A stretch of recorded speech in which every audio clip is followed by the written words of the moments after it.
indarkeria baztertu eta eskubide ezberbetan, lasai bizi beharko genuke ondorengo urteetan, lagun artean egongo gara horri buruz hizketan, beldur barik biziko gara munduko tokidanetan, lagun artean egongo gara horri buruz hizketan, beldur barik biziko gara munduko tokidanetan.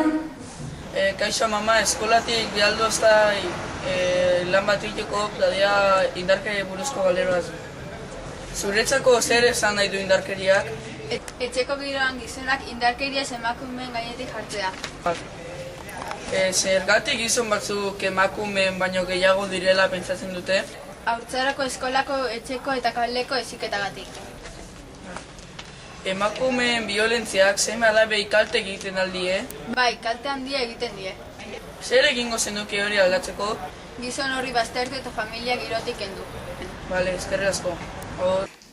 Neska mutila berdinak gara, diferentzia akaso, naiz eta batzutan azarratu, beti milaka arazo, gaur ditugun kezka guztiak,